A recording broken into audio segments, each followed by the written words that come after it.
오늘은 거룩한 도성의 숨은 일꾼들 이라는 제목으로 말씀을 드립니다. 하나님은 이름이 드러난 일꾼들도 좋아하시지만은 은밀하게 숨은 일꾼들 더 좋아하십니다. 유다 백성들이 바벨론 포로에서 돌아왔습니다. 폐허가 되어 있는데 70년 만에 돌아왔으니까 예루살렘 성전이나 도시가 모두 엉망입니다. 에스라 느헤미야를 중심으로 해서 성벽 쌓기도 하고 도시 재건도 하고 그렇게 하는데 하도 예루살렘 도시가 어수선하고 하니까 거기 들어와서 살려고 하는 사람들이 별로 없는 겁니다. 게다가 산발랏, 도비야 같은 숱한 저항 세력들이 있습니다. 그러니까 예루살렘에 들어와 산다는 것은 굉장히 불안합니다. 사람들이 예루살렘 특히 성전 근처를 끓이고 모두 비옥한 땅을 찾아서 갑니다. 그래서 성경에 보면은 느헤미야 11장에 사람들이 베들레헴 땅이나 아스돗이나 기랏 여아림 이런 쪽으로 흩어져 가게 되니 예루살렘을 어떻게 할까 고민을 했습니다.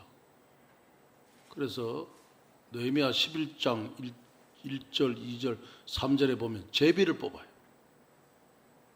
제비 뽑아서 10분의 1 정도를 예루살렘에 거주하도록 했습니다. 사람들이 전부 좋은 땅을 찾아가려고 하니까 제비 뽑아서 많은 사람을 거기에 거주하게 못하는 거예요. 10분의 1 정도를 뽑아서 이제 거주하게 하고 참 걱정거리죠. 그런데 자원해서 숨은 일꾼들이 예루살렘을 향하여 성전을 향하여서 들어가는 거예요. 물론 여러 지파들이 들어가서 예루살렘에 거주하면서 도시와 성전을 새로 일구고 했습니다마는 특별한 족속이 있었는데 제사장 족속 중에서도 아마세 족속이 함께 들어가서 거주하게 되었습니다. 오늘 느헤미야 11장의 말씀 속에서 그래서 보통 사람들은 성경 읽으면서 그냥 지나가고 또 머리에 마음에 담지도 않지만은 하나님은 그를 굉장히 높이셨어요. 그러기에 아마세와 그의 자손들 128명 아주 높여주셨습니다. 저는 오늘 그들을 가리켜서 거룩한 도성의 숨은 일꾼들 이렇게 제목을 붙였습니다. 그렇다면 그 숨은 일꾼들의 가치관, 그들의 자세는 어떠했는가 살펴보고자 합니다. 첫째는 빈들을 선택한 헌신적 결단입니다. 특히 느헤미야 11장 2절 말씀에 예루살렘에 거주하기를 자원하는 모든 자를 위하여라는 말이 나와요. 자원했다는 거예요. 자, 제가 서론에서 말씀드린 대로 예루살렘에 거주한다는 것은 굉장한 부담이 있는 거예요. 누구든지 부담이 되니까 꺼리는 거예요. 그런데 그래도 예루살렘은 거룩한 도성이다. 예루살렘에 성전이 있다. 그러니까 예루살렘 성전 중심의 신앙을 다시 재건해야 된다. 이 사상을 가지고 자원했다는 거예요. 자원. 여러분, 자원한다는 것 굉장히 어렵습니다. 그러나 2000년 기독교 역사는 자원하는 신앙인 때문에 부흥했고 발전했고 오늘 있는 겁니다.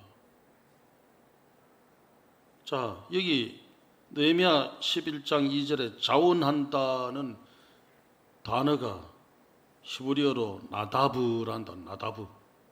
근데 나다브라는 이 단어는 그냥 뭐 원해서 자발적으로 응했다 그런 단어가 아니에요. 히브리어 나다브라고 하는 말은 주로 레위기에 많이 나오는데 서원적 결단입니다. 서원적 결단. 낙헌제라는 제사가 있는데 낙헌제는 자원제사입니다. 자원하는 낙헌제 제사에서 자기가 희생 제물을 서원적으로 준비해서 바칠 때 쓰는 단어입니다. 대단한 결단이죠.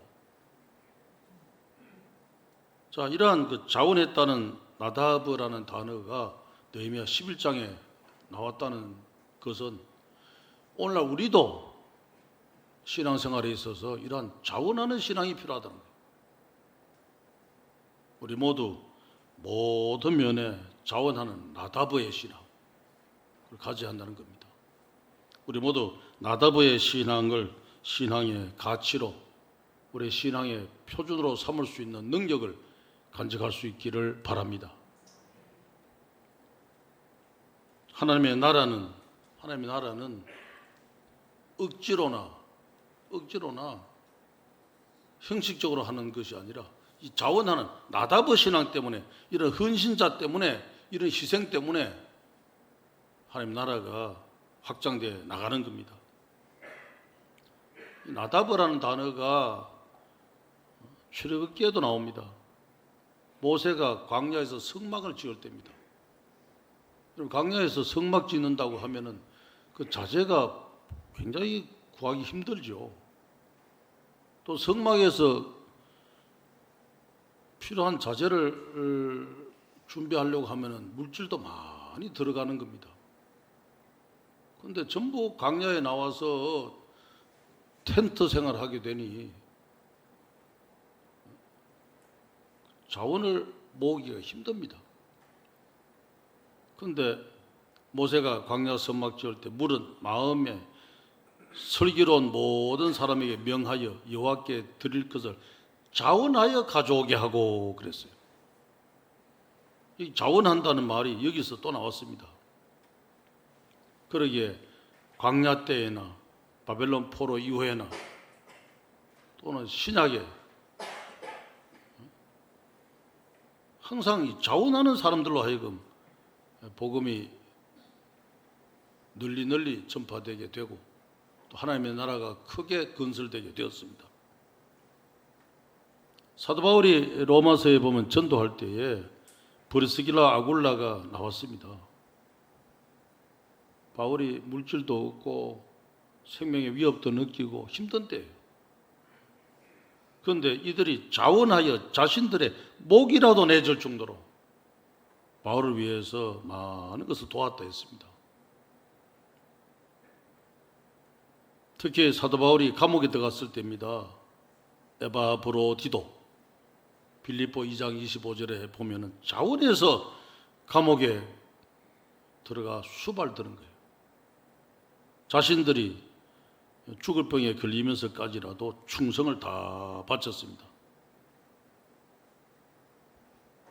참된 사명이라고 하는 것은 내 이익을 구하는 신앙이 아니라 그건 기복신앙이고 하나님의 나라와 의를 위해서 자원하여 자발적으로 충성하는 겁니다. 자발적으로 충성하기 위한 생각이 있으면 모든 면에 구석구석 자발하여서 자발적으로 충성하게 되어 있습니다. 우리 모두 하나님의 나라와 또 교회 성장을 위하여서 구석구석 모든 면에 자발적으로 생각해서 충성하고 봉사하는 그런 성도들이 다 될 수 있기를 바랍니다. 그런 자발적 신앙, 그게 나다브. 특히 종교개혁을 일으키고 난 뒤에 개혁적 신앙이 이제 확산돼야 되는데 캐톨릭이 전 세계의 신앙을 관장하고 있을 때니까 개혁 신앙을 전파하기가 굉장히 어렵습니다. 그런데 모라비안 형제단이라고 하는 신앙 공동체가 형성됐습니다. 그들이 모여서 늘 기도합니다. 성령 충만 받기 위해서 노력했습니다. 그리고 자발적으로 선교회를 조직해가지고 유럽의 선교사들을 파송하는 거예요. 그런데 그 모라비안 형제단들이 서인도 제도의 흑인 노예들에게 복음을 전하려고 계획을 세웠는데 노력 아무리 해도 안 돼요. 왜냐하면 하도 통제가 심해서. 근데 그들이 계획을 세워놓고 저 흑인 노예들을 위해서 어떻게 할까 고민하는 중에 한 사람이 좋은 아이디어가 생각났다고 말하는 거예요. 뭐냐고 물었더니 우리가 뚫고 들어갈 수 없으니까 우리가 스스로 노예가 되자, 노예가. 그거 굉장히 힘든 일입니다. 네오파드, 도브, 다비드, 니치만 이런 사람들이 노예가 되는 거예요. 노예가 되어서 노예로 서인도 제국에 들어가서 흑인 노예들에게 직접 들어가 복음을 전하게 된 거예요. 세계의 선교 역사에 얼마나 길이 빛나는지요. 기독교 역사는 이런 숨은 봉사자, 숨은 헌신자들 때문에 성장해 오게 된 겁니다.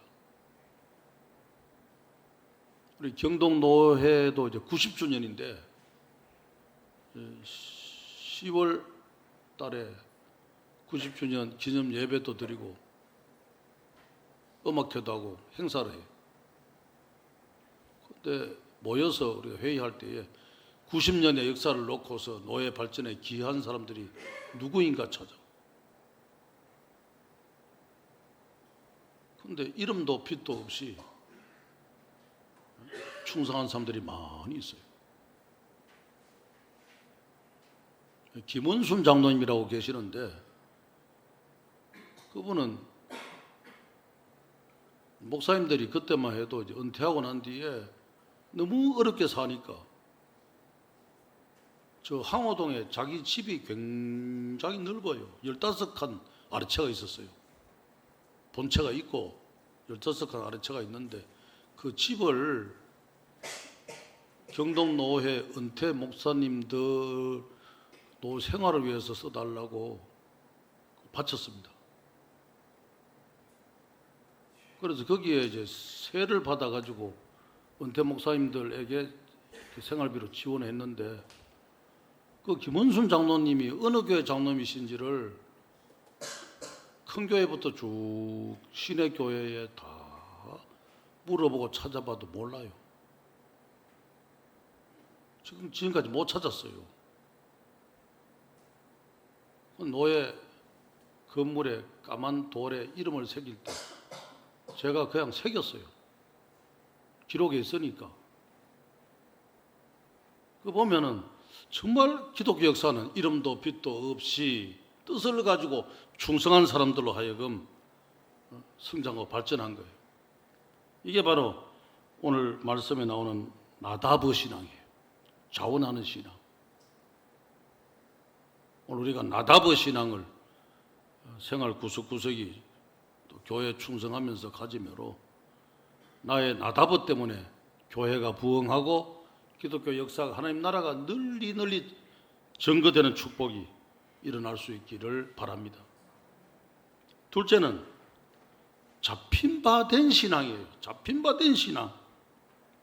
오늘 레미야 11장 13절에 나오는 인물 중에 제사장 족속 중에 아맛세가 나와요. 근데 가만히 생각해 보면 그 당시 제사장 하면요 어디 가도 잘 먹고 잘 살고 편안할 수 있어요. 게다가 좀 편한 동네에 가서 제사장 하면 더 좋죠. 베들레헴 제사장, 아나돗의 제사장, 기랏 여림의 제사장 하면은 그 평야지대고 그러니까 거기 가면 농산물도 많고 수입도 많고 한 그런 지역이니까 11조도 많을 거고요. 근데 아마세가 주동이 돼서 128명 아마세 족속들이 전부 자원해서 예루살렘으로 들어가는 거예요. 대단한 거 아닙니까? 근데 자원에 들어갔던 아마세 이름 뜻이 히브의 이름 뜻이 뭐냐? 여호와께 잡힌 바 된 자라는 뜻이에요. 아마 어릴 때부터 나는 여호와께 잡힌 자, 여호와께 잡힌 자, 하나님 앞에 잡힌 자, 포로의식을 가졌던 것 같아요. 우리가 진정한 신앙은 내가 하나님 앞에 잡혔다, 이런 포로의식을 가질 때에 잡힌 자답게 행동하는 거예요. 아마세는 여호와께 잡힌 자답게 내가 하나님 앞에 잡힌 자니까 예루살렘으로 들어가자. 들어가서 예루살렘 성전 재건하고 새로운 사회와 새로운 하나님 나라를 건설하자는 거예요. 우리가 이 포로의식이 없으면은 자기 마음대로 행동하고 살아가는 거예요. 교회에 뭐 많은 직분자들이 있지만은 교회 흑역사, 나쁜 역사는요, 잡힌 포로의식 없이 자기 마음대로 행동하고 말하는 사람 때문에 생기는 겁니다. 그러나 잡힌 자, 포로의식 있는 사람은 잡힌 자답게 행동해요. 그 사도 바울도요, 그가 다메섹 체험 이후에는 잡힌 자 의식을 가졌습니다. 그래서 빌립보 3장 12절에 오직 내가 그리스도 예수께 잡힌 바 된 그것을 잡으려고, 바울의 고백입니다. 잡힌 바 된 그것, 포로의식이죠. 그리고 거룩한 목표의식이죠. 잡힌 바 된 그것, 목표의식이죠. 그게 사도 바울의 의식입니다. 여러분, 오늘의 아마세가 필요한 거예요. 교회 속에서 직분자답게 하나님의 나라와 일을 위해서 잡힌 자 의식을 가지는 아마세, 그 아마세가 은밀한 충성과 봉사를 하는 겁니다. 헌신의 생활을 잘 할 수 있는 겁니다. 스스로 아마세가 안 되면은 충성이 안 됩니다. 충성해도 형식적입니다. 잡힌 자는 잡힌 바 된 그것, 거룩한 목적, 목표를 향해서 최선을 다하는 겁니다. 우리 모두 자원하는 신앙, 나다버 신앙을 잘 가지되 오늘의 아마세처럼 포로의식을 가지고 온전하게 주님 앞에 최선을 다하는 주의 종들이 다 될 수 있기를 바랍니다. 그래서 유명한 어거스틴은 자기의 도성을 잘 쌓는 사람은 자기의 명성을 위하여서 많은 걸 하지만은 결국은 바벨탑에 되어서 다 무너질 수 있으나 하나님의 도성을 잘 쌓는 사람은 바로 하나님 앞에 포로된 사람답게 자원해서 성실히 잘 쌓아감으로 거룩한 하나님의 도성을 높이 높이 쌓을 수 있다 했습니다. 내 이름을 내기 위해서, 내 행복을 위해서 나의 도성을 쌓는 사람이 아니라 하나님의 도성을 쌓기 위하여서 거룩한 사명을 가지고 나다브, 자원하는 마음으로 아마세, 포로된 자답게 확실하게 하나님의 도성을 쌓아가는 성도가 되면 바로 거룩한 도성을 쌓아가는 주인공이 되게 되는 겁니다. 하나님께서도 잘했다고 칭찬하시면서 생명의 면류관을 주십니다. 우리 모두 나다보의 신앙과 아마세의 신앙을 잘 간직하는 성도들이 다 될 수 있기를 바랍니다.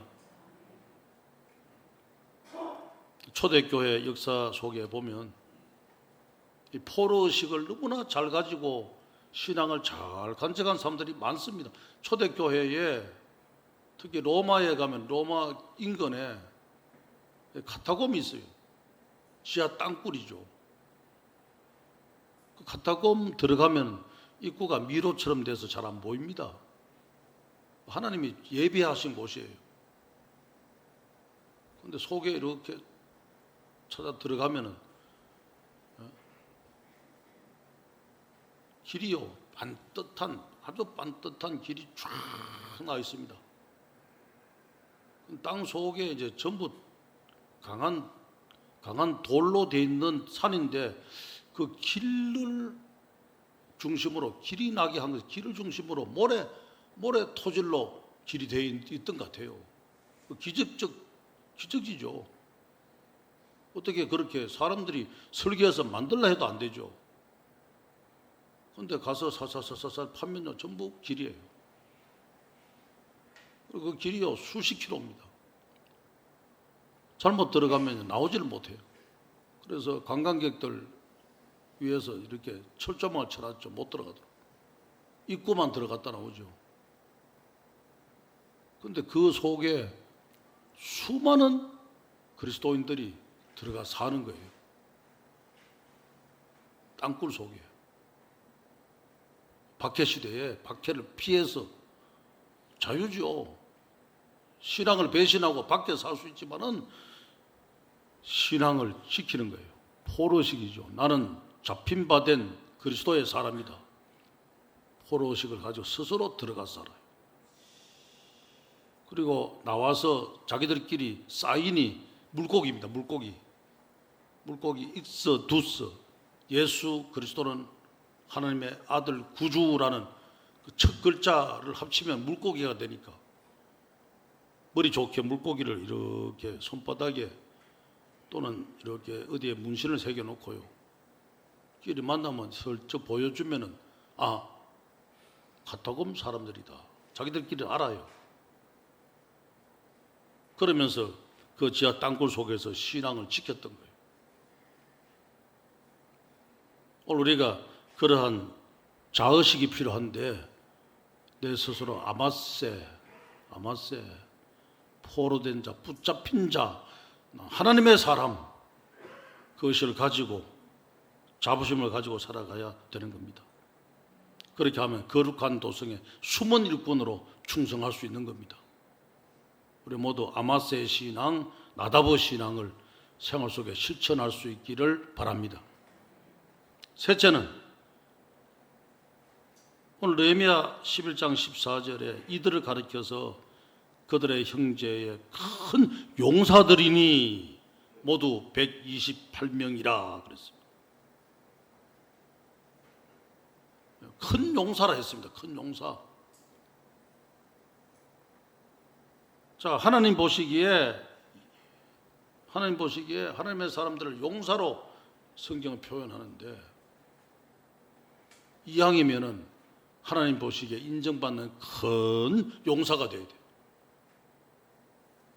영적 전쟁에서 쓰러지고 넘어지고 실패한 사람들을 폐잔병. 영적 폐잔병들이 성경에 많이 있죠. 가룟 유다부터 폐잔병 아닙니까? 그런데 오늘 여기에 있는 아마세 족속의 128명들은 모두 큰 용사라 인정받았습니다. 여기 큰 용사라고 하는 말은 하나님이 인정하셨다는 거예요. 인정하셨다. 영적 순결성과 충성도를 인정했다는 겁니다.